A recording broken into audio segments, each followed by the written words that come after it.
Upon the presentation of the articles of impeachment and the organization of the Senate, as herein above provided, a writ of summons shall be issued to the person impeached,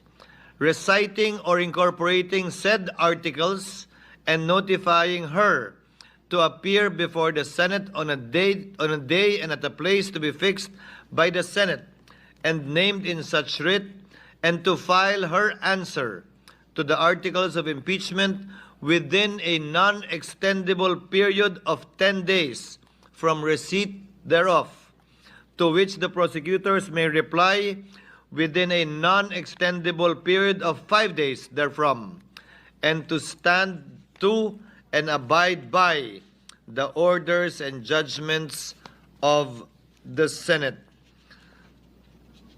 The court, therefore, having been organized and the articles of impeachment having been referred thereto, hereby issues the writ of summons to Vice President Sara Zimmerman Duterte, who is directed to file her answer within a non-extendable period of 10 days from receipt of the summons and a copy of the complaint